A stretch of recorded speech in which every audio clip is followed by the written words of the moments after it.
썰맘을 방문해주신 여러분 반갑습니다.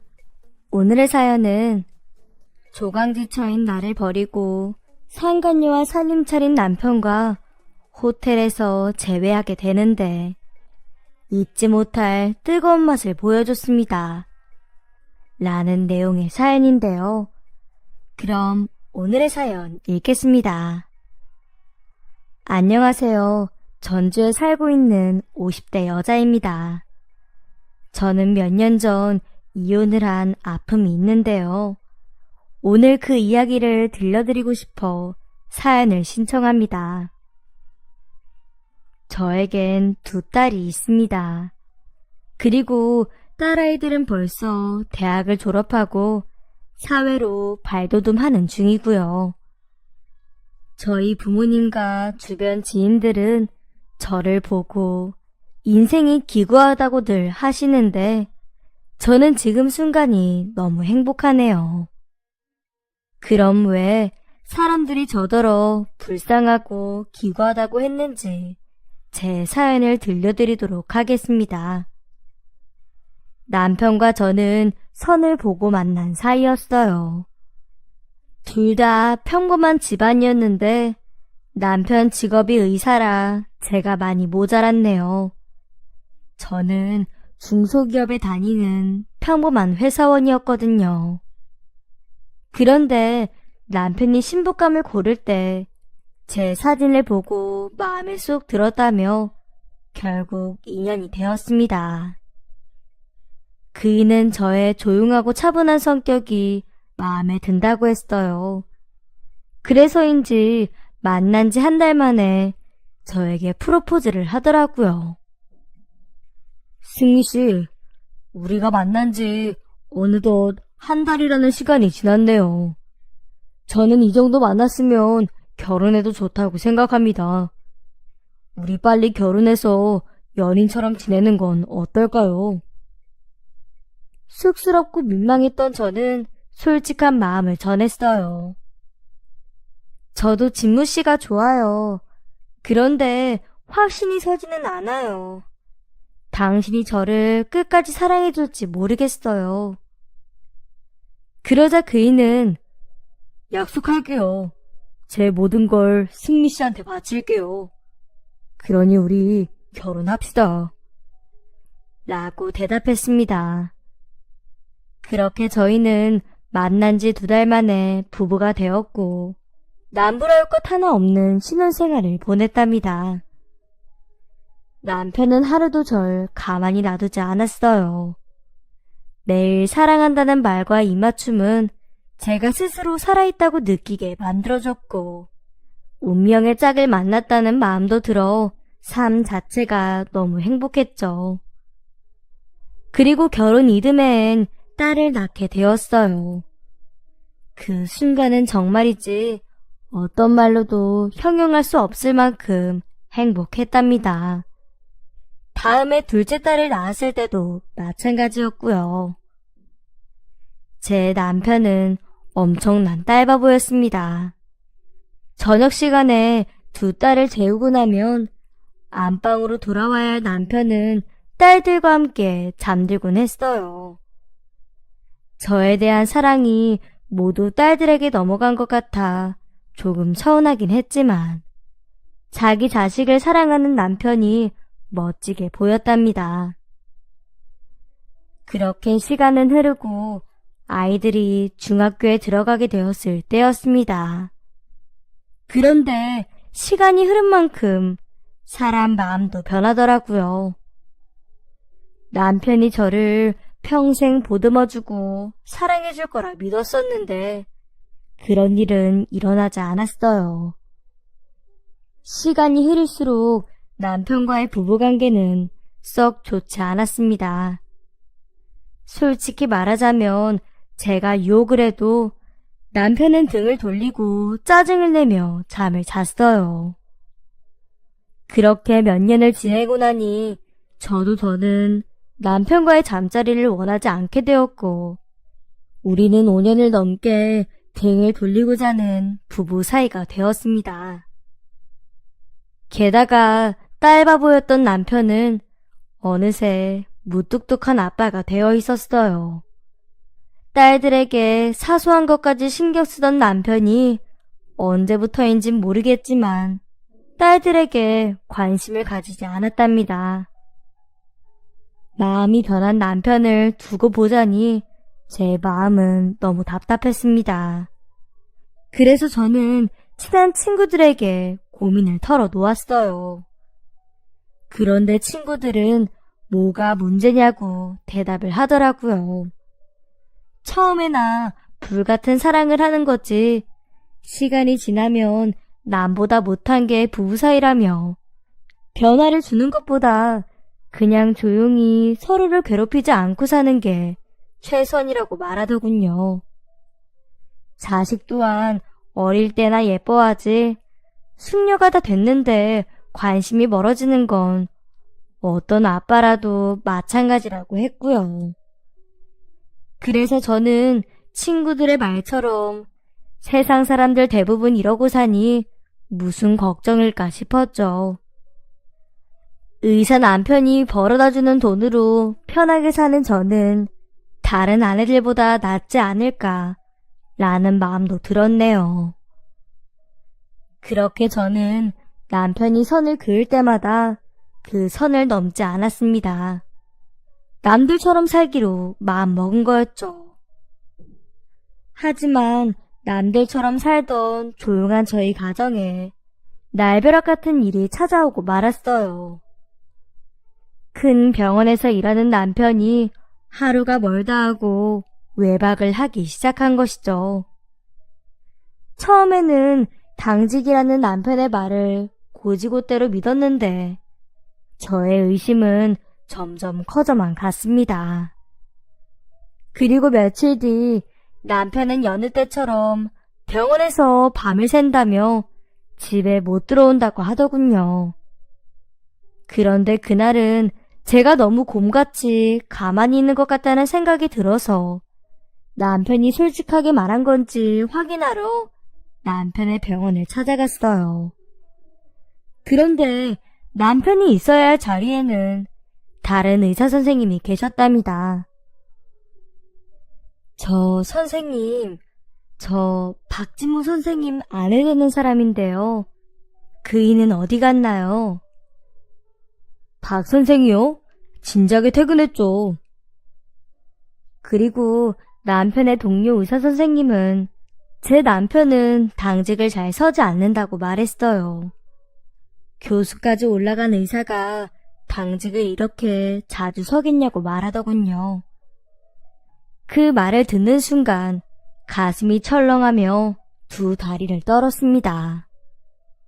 이윽고 무거운 두 다리를 질질 끌며 병원 밖으로 나온 저는 병원 앞 벤치에 앉아 곰곰이 생각해 보았죠. 생각을 정리하자 남편은 저를 속이고 다른 누군가를 만나러 나간 게 분명하다는 판단을 내렸어요. 그리고 어떻게 대처해야 할지 한참을 고민했답니다. 이튿날 남편이 집에 들어왔을 때 저는 아무것도 모른 척했어요. 남편이 바람을 피운다고 하더라도 다 이해할 생각이었습니다. 가정을 지키는 게 저에겐 가장 중요했거든요. 그렇게 남편의 휴대전화를 손에 쥘 수 있는 순간을 기다리다가 어느 새벽에 깊이 잠든 남편을 확인하고 휴대전화를 들고 거실로 나왔습니다. 그런데 남편의 휴대폰은 잠금 장치조차도 되어 있지 않더군요. 좋은 건지 나쁜 건지 여차저차 문자 내역을 보자 김 선생이라는 사람과 많은 대화를 나눈 내용을 볼 수 있었습니다. 오늘 점심 뭐 먹을까? 자기 오늘 밤 어때? 어제 자기 너무 거칠었어. 오늘은 부드럽게 부탁해. 등등. 제 눈을 뽑아버리고 싶을 만큼 불쾌한 단어들이 난무했어요. 그건 어느 곰 같은 여자가 봐도 더러운 외도의 흔적이었죠. 저는 김 선생의 전화번호를 제 휴대전화에 저장하고 다시 방으로 들어가 남편 옆에 누웠습니다. 하지만 더럽게 느껴진 남편의 옆자리에서 잠들 자신이 없어 베개를 가지고 거실 소파에 누워 잠을 청했어요. 그리고 며칠이 지나 남편이 세미나를 가는 날이었습니다. 그래서 전 이때다 싶어서 김 선생에게 연락을 하기로 했어요. 그런데 너무 떨려서 전화를 걸기 힘들더라고요. 어쩔 수 없이 김 선생이라는 여자에게 문자를 남기게 되었죠. 박진무 선생님 아내입니다. 무슨 일로 연락드린지 아시겠죠? 오늘 중으로 만났으면 합니다. 그렇게 문자를 보내놓고 저는 답장을 기다렸지만 한참을 기다려도 답장은 오지 않았어요. 혹시 남편에게 연락해서 고자질하는 게 아닐지 걱정이 되었지만 몇 시간 뒤에 다행히 답장이 왔습니다. 아, 네. 제가 수술을 하고 나와서 이제야 문자를 확인했습니다. 먼저 연락을 다 주시고 고맙네요. 오늘 저녁에 만나도록 하죠. 시간과 장소는 제가 정해서 알려드리겠습니다. 저는 상간녀의 당당한 태도에 열불이 났어요. 하지만 이성을 찾으려고 애를 썼습니다. 복잡하게 생각하지 않았습니다. 남편이 바람을 피운 건 이미 벌어진 일이었고 오늘은 상간녀를 만나 남편과 헤어지도록 하게 하면 끝날 일이었죠. 몇 시간 뒤 남편이 일하는 병원 근처 카페에 들어선 저는 상간녀가 누군지 한눈에 알아볼 수 있었어요. 가장 예쁜 여자를 찾으면 될 일이었으니까요. 김 선생님. 아, 네. 사모님이시군요. 앉으세요. 커피는 제가 미리 주문해 놓았어요. 아메리카노 괜찮으시죠? 침착하다 못해 친근하게 대하는 상간녀의 태도에 속에서 불같은 화가 끓어올랐습니다. 하지만 교양스럽게 이기고 싶은 마음에 저 또한 다정하게 말했어요. 생각한 것보다 나이가 좀 있으시네요. 젊은 여자를 만나는 게 아닌가 싶었는데 말이죠. 맞아요. 저와 박 선배는 학교 선후배 사이였어요. 그리고 몇 년 전에 여기 병원에서 다시 만나게 되었죠. 그렇게 선배와 저는 사랑하게 되었고요. 우리는 사모님이 생각하는 것보다 그 이상으로 깊은 사이예요. 저는 상간녀의 말에 무슨 말로 대답할지 생각하다가 그럴 리가. 당신은 그냥 잠시 즐기는 사이예요. 제 남편이 그러던데요. 잠자리가 재밌어서 실수한 거라고. 라고 거짓말을 했습니다. 그러나 상간녀는 눈 하나 깜짝하지 않고 선배가 그렇게 말하지 않았다는 건 사모님도 알고 저도 알죠. 거짓말하지 마세요, 사모님. 이라고 승리의 미소를 짓더군요. 저는 너무 화가 나 목소리가 떨렸어요. 그럼 도대체 무슨 사이인데요? 당신하고 제 남편이요. 고 선배가 이야기할 거예요. 사모님과 이혼하겠다고 말이죠. 20년 전 선배와 저는 죽고 못 살 만큼 사랑했던 사이예요. 물론 헤어지긴 했지만 세월이 흘러 다시 만나니 서로에 대한 사랑이 다시 피어오른 거죠. 우리는 절대 헤어질 수 없는 사랑이에요. 그러니까 사모님은 이혼 서류에 도장만 찍으시면 됩니다. 어차피 선배는 사모님 거들떠보지도 않잖아요. 뭐하러 그렇게 사시려고 해요? 사모님도 다시 시작하시기에 늦지 않은 나이세요. 충분히 다른 사람 만날 수 있을 것 같아요. 또 알아요? 저와 선배처럼 운명의 상대를 만나게 될지. 제 말 이해하셨죠? 상간녀의 말이 끝나자 제 온몸은 사시나무처럼 떨렸어요. 제 앞에서 남편과 사랑하는 사이라며 제가 걸림돌이라는 말을 듣는데 미칠 것만 같았죠. 그동안 남편을 위해 헌신하고 사랑한 세월을 생각하며 이를 악물었지만 도저히 참을 수가 없겠더군요. 그래서 저는 마시고 있던 커피를 들고 상간녀의 얼굴에 뿌렸어요. 그러자 그 여자는 기다렸다는 듯이 물티슈를 꺼내서 얼굴을 닦는 겁니다. 그러면서 제게 말했어요. 그러니까 남편 관리 좀 잘하지 그러셨어요. 이 정도면 됐죠? 그럼 저 먼저 일어날게요. 저는 돌아서서 나가는 상간녀를 멀뚱히 보고만 있었어요. 마음 같아선 따라 나가서 머리채를 휘어잡고 싶었는데 몸이 움직이지 않았습니다. 그리고 이튿날 남편이 세미나에서 돌아왔고 아이들이 잠들 때까지 기다렸다가 말을 걸었어요. 여보, 우리 이야기 좀 해. 피곤해. 내일 하면 안 될까? 김 선생 이야기야. 남편은 제 입에서 김 선생의 이름이 나오자마자 침대에서 벌떡 일어나 저를 빤히 쳐다보는데 얼굴이 하얗게 질려있더라고요. 당신 그 여자랑 바람 피운 건 알고 있어. 그리고 어제 만나서 얘기도 나누었어. 그래? 무슨 얘기했어? 당신이 나랑 이혼하고 그 여자한테 간다고 하던데 사실이야? 당황한 남편은 아무런 대답을 하지 못했어요. 뭐야? 잘못했다고 싹싹 빌어야 하는 거 아니야? 정말 그 여자랑 새살림이라도 차리겠다는 거야? 5분 정도 시간이 지나자 꿀먹은 벙어리처럼 멀뚱히 앉아있던 남편은 입을 떼더군요. 야, 우리 솔직해지자. 당신이랑 나 애들 때문에 같이 사는 거잖아. 우리가 애들 낳고 제대로 관계를 한 적이나 있냐? 우리 사랑이 식은 건 오래전이잖아. 그러니까 이참에 각자 갈 길 가자. 그건 당신이 나를 피한 거잖아. 나는 당신에게 잘 보이려고 노력했다고.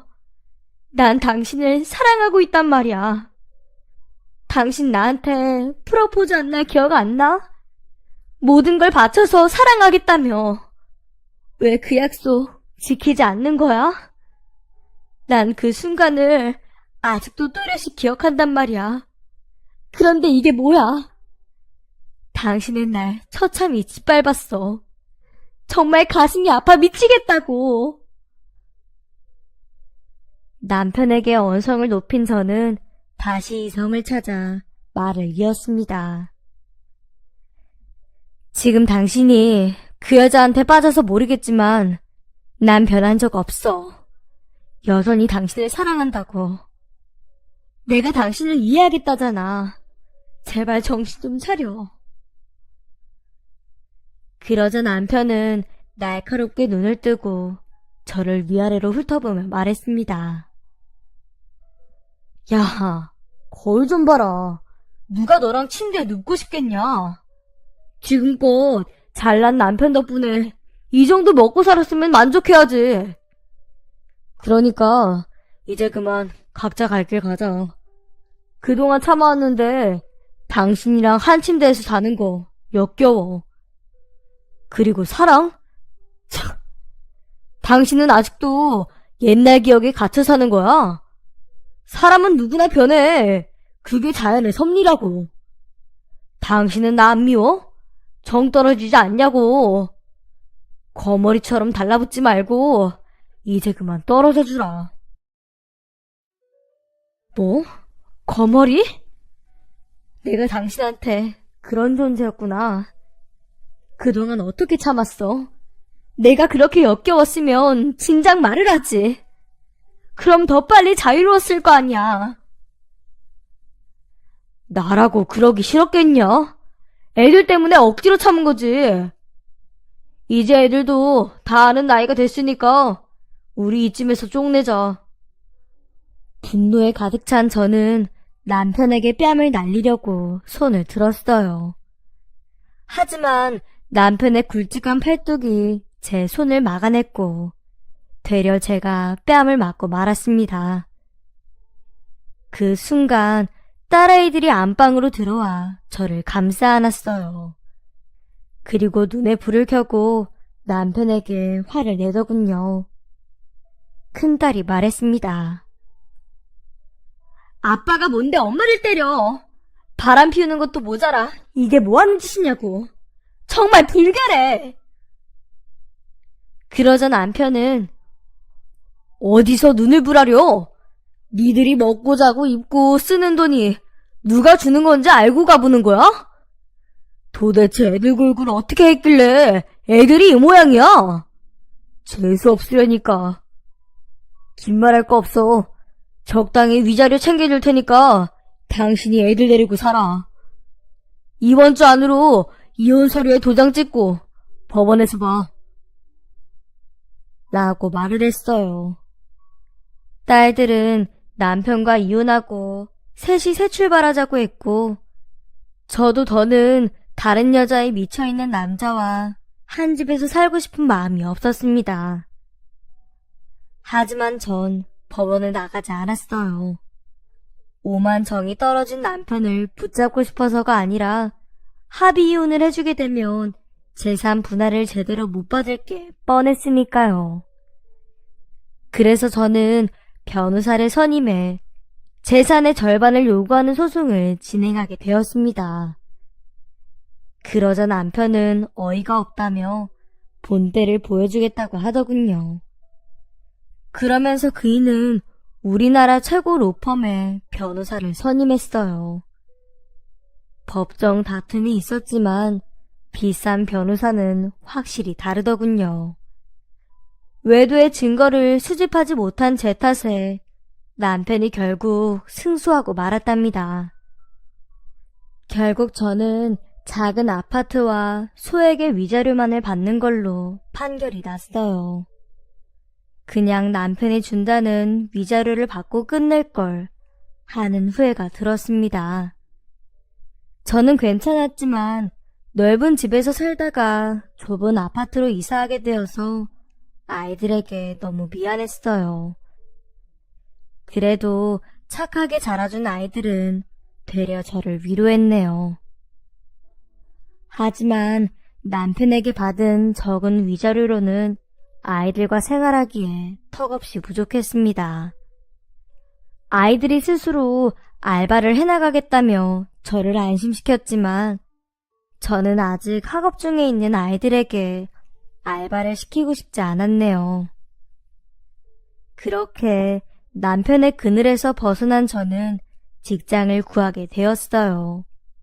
하지만 경력 단절 주부라 이력서를 넣어도 오라는 곳은 거의 없었습니다.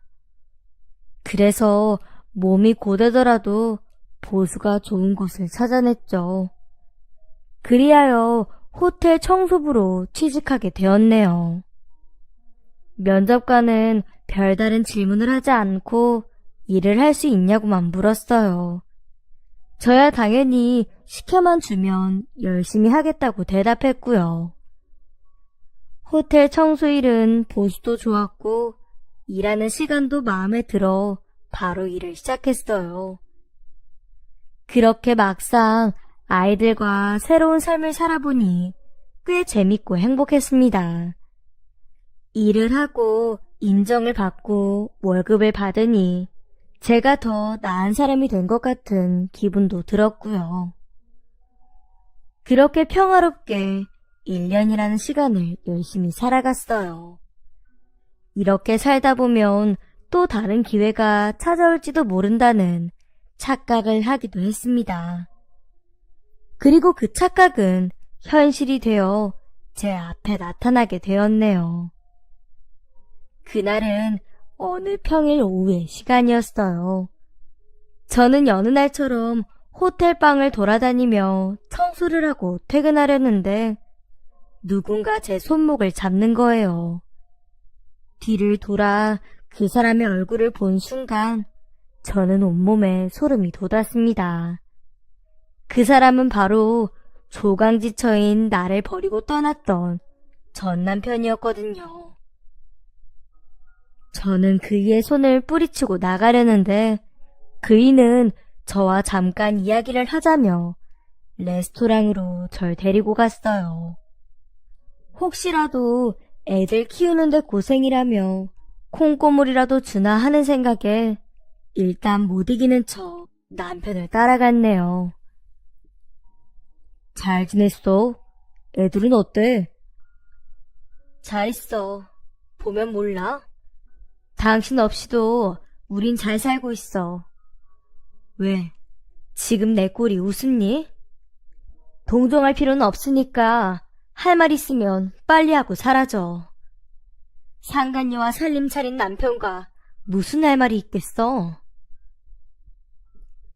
그런데 남편은 까칠하게 나오는 제 태도에도 불구하고 제 손을 잡는 게 아니겠어요? 제 손을 잡은 그이의 표정은 애절해 보였어요. 당황한 저는 이게 뭐 하는 짓이야? 더러운 손 치워! 라고 말하며 손을 빼버렸습니다. 그랬더니 남편은 울먹거리며 저에게 사과하기 시작했어요. 여보, 정말 미안해. 내가 생각이 짧았어. 어쩌다가 한눈을 팔아서 이렇게 되고 말았지. 그 여자랑 살아보니까 당신이 얼마나 착하고 좋은 사람인지 알겠더라고. 김 선생이랑 사는 거 죽을 지경이야. 이기적인 태도에 매달 요구하는 터무니없는 세갈비에 집안일은 나 몰라라 하고. 결정적으로 그 여자는 나를 존중하지 않아. 자존심 상한 날이 하루 이틀이 아니었다니까. 진작부터 정이 떨어졌는데 이러지도 못하고 저러지도 못하고 있어. 그런데 오늘 당신을 보니까 어떻게 해야 할지 알 것 같아. 여보, 그동안 나 당신 생각 많이 했어. 찾아갈 용기가 없어서 못 갔지만 나 매일같이 당신을 그리워했어. 여보, 정말 미안해. 나 다시 받아주면 안 될까? 나 당신 없이 못 살 것 같아. 제발. 전 남편과 호텔에서 재회하게 되는데 이럴 줄은 꿈에도 몰랐네요. 그이의 말을 들은 저는 어이가 없어서 웃었습니다.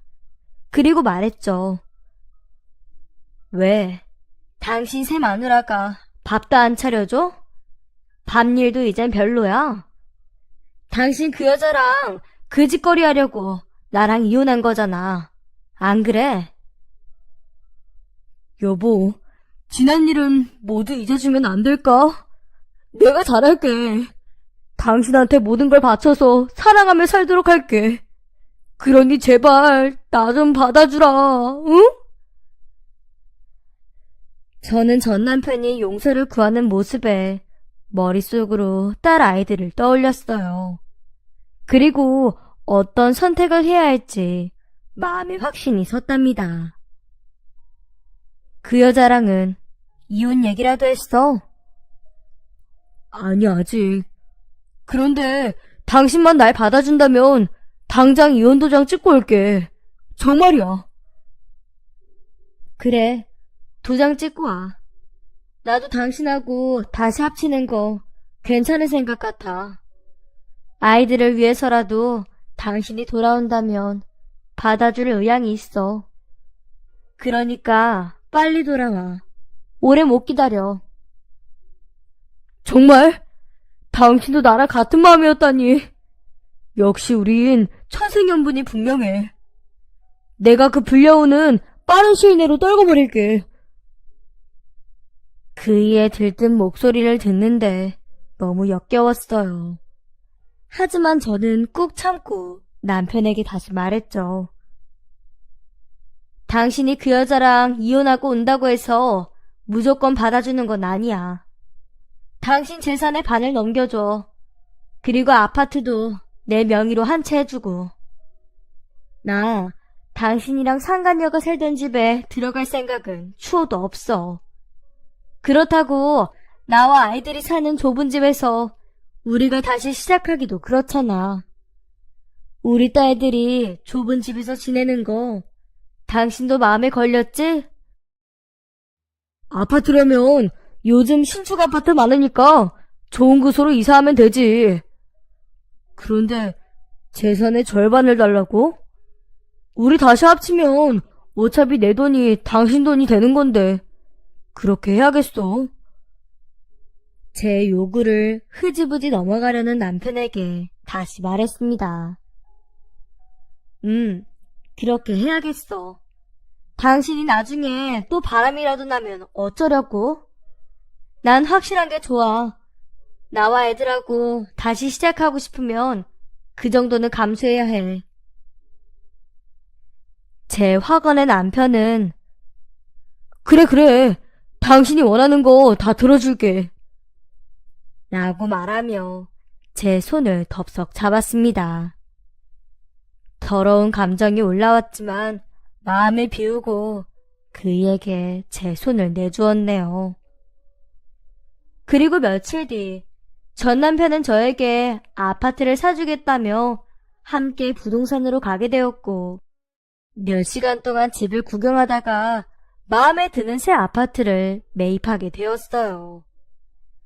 그런데 남편이 재산의 절반은 저와 재결합을 하면 주겠다고 하더라고요. 그리고 며칠 뒤 남편의 상간녀에게 전화가 왔습니다. 처음과는 다르게 그쪽에서 먼저 연락이 온 거였죠. 여보세요? 사모님, 오랜만입니다. 우리가 만나야 한다는 건 알고 있죠? 저는 그 말에 상간녀가 했던 것처럼 저도 똑같이 말했습니다. 물론이죠. 시간과 장소는 제가 문자로 남겨드릴게요. 그렇게 말하고 제가 먼저 전화를 끊어버렸습니다. 이튿날 저는 카페에 먼저 도착해서 상간녀를 기다리고 있었어요. 약속 시간보다 10분이 지나자 초췌한 얼굴의 상간녀가 제 앞에 의자를 끌고 앉더라고요. 저는 옅은 미소를 지으며 말했습니다. 무슨 안 좋은 일이라도 있어요? 얼굴이 거칠어요. 그러자 상간녀는 한쪽 입꼬리를 올리며 헛웃음을 지으며 말했어요. 뭐라고요? 안 좋은 일? 그걸 몰라서 물어요? 아줌마같이 남편한테 재결합하자고 했다면서요? 아줌마는 자존심도 없어요? 그이는 한 번 버리면 두 번, 세 번도 버리는 사람이라고요. 그걸 알면서도 재결합을 하겠다는 거예요? 상간녀는 흥분을 감추지 못하고 급기야 저를 아줌마라고 부르더군요. 고상한 척 저를 사모님이라고 부르던 모습은 어디로 가고 말이에요. 저는 그런 상간녀의 모습에 힘을 받아 침착하게 생각하고 또박또박 말했어요. 네, 이제라도 제가 다시 주워가려고요. 왜요? 그이가 아까운가 봐요. 우리 자기에게 듣기로는 요즘은 반일도 별로라던데. 원래 상간녀들은 그 짓을 잘해야 빌부터 먹고 사는 거예요. 그러니까 잘 좀 하지. 버려지는 건 한순간이라니까. 당신이 이혼 도장을 찍든 안 찍든 상관없어요.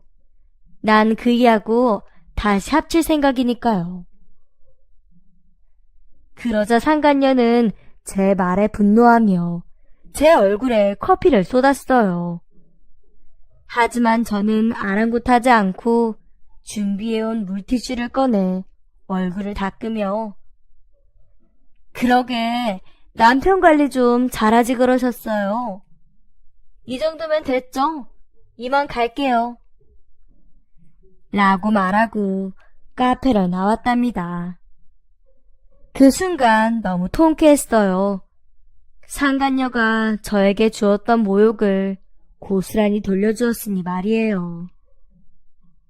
저는 카페에서 나오고 남편에게 전화를 걸어 상간녀와 만난 걸 이야기했습니다. 그러자 남편은 이혼 소송을 걸겠다며 걱정하지 말라고 하더군요. 저는 그런 남편에게 완전히 깨끗한 싱글이 되면 찾아오라고 통보를 했습니다. 그리고 2달 정도가 지난 후 남편은 상간녀와 깨끗이 갈라섰다고 하더군요. 그리고 전 남편은 바로 저를 찾아왔어요. 우리는 카페에서 만났어요.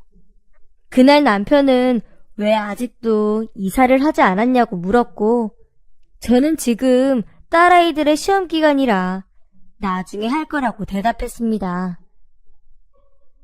당신 나랑 다시 합치려면 재산 절반은 줘야 한다는 거 잊지 않았지?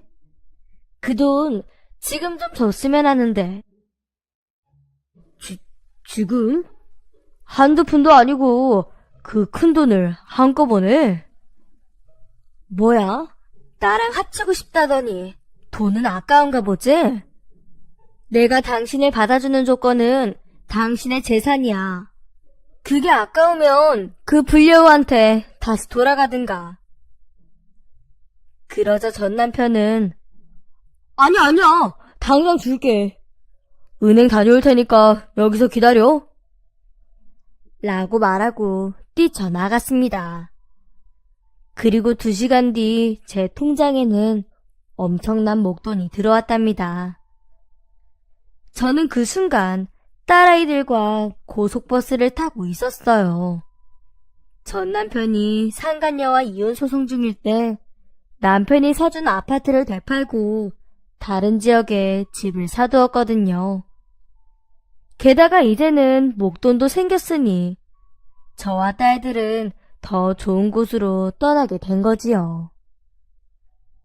그렇게 버스 안에서 딸들과 기분 좋게 음악을 듣고 있었는데 남편에게 계속 전화가 걸려왔어요. 하지만 저는 전 남편의 전화를 받지 않았습니다. 제가 그랬던 것처럼 애간장을 태워보려고 그랬죠. 끝까지 무시하려고 했는데 전 남편에게 마지막 인사는 해야 할 것 같아 마지막으로 걸려온 전화를 받아주었네요. 여보, 어디야? 카페에 없길래 지금 당신 집으로 왔거든. 근데 빈집이네. 새 아파트로 벌써 이사 온 거야? 아니, 그 아파트 팔았어. 다른 데로 이사하려고. 그러자 남편의 목소리가 떨리더군요. 어디로? 왜 나한테 얘기 안 했어?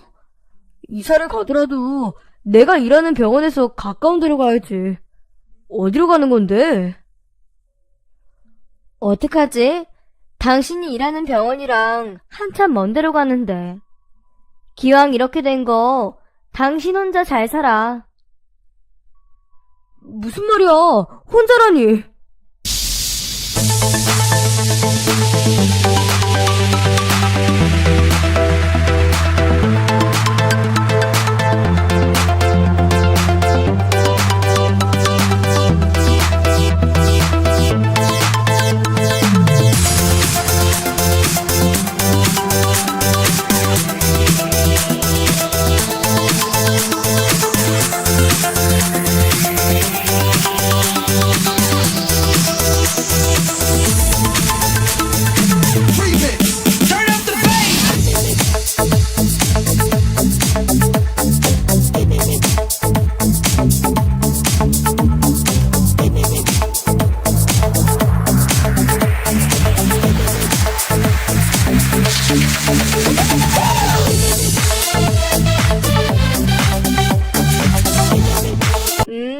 당신 돈 잘 받을게.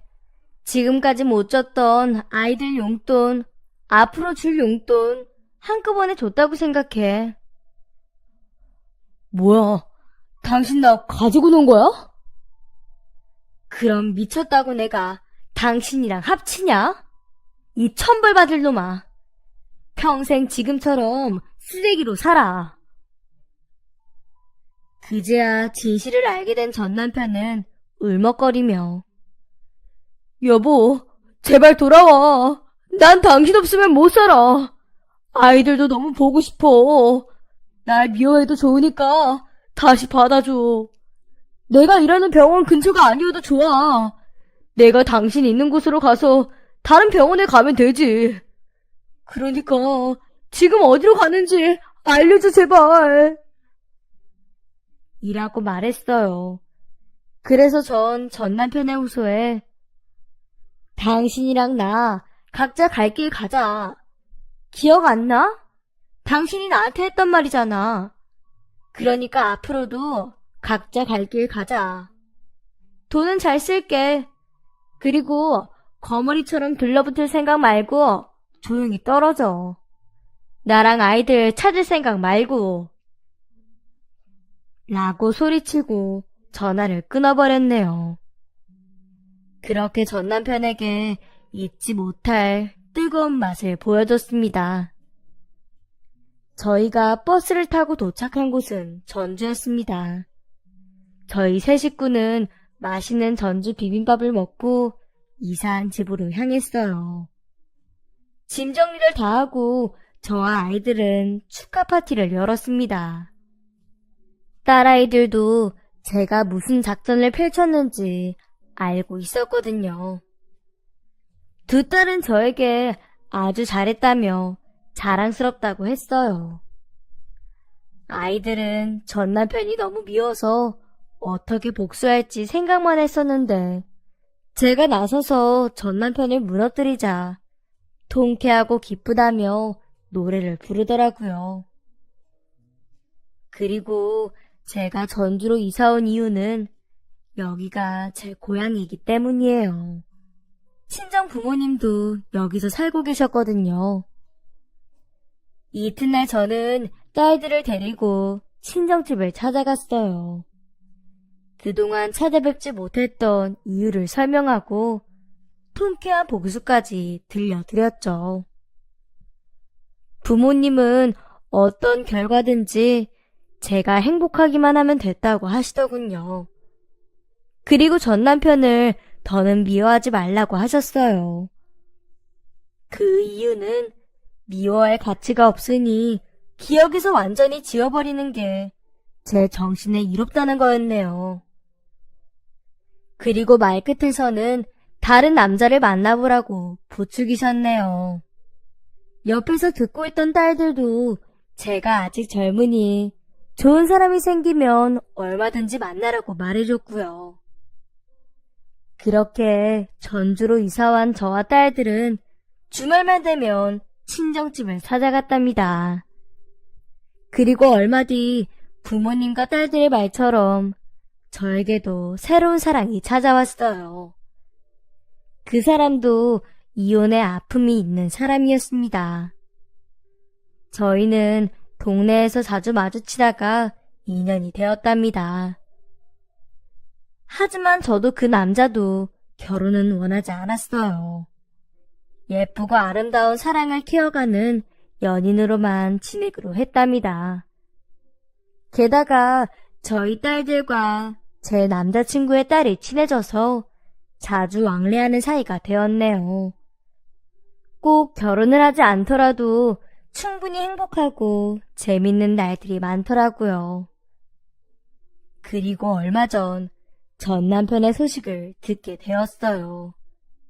저는 알고 싶지 않았는데 남편과 함께 일했던 간호사가 문자를 보냈더라고요. 전 남편은 병원에서 불륜남으로 소문이 자자했는데 병원장이 바뀌면서 인성에 문제 있는 의사들을 모두 잘라냈다네요.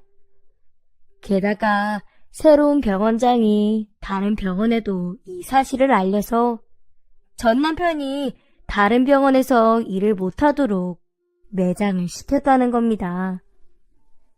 이제 의사짓으로 돈 벌어먹을 방법은 자기 능력으로 개인 병원을 내는 수밖에 없는 거죠. 저는 간호사가 보내준 소식을 읽으며 전 남편이 불쌍하고 안타깝다는 생각이 하나도 들지 않았고 드디어 하늘이 벌을 내리는구나 하며 기쁜 마음이 생겼네요. 물론 저도 잘한 건 없습니다. 이혼이라는 게 쌍방에 문제가 있기 때문에 한다고 하잖아요.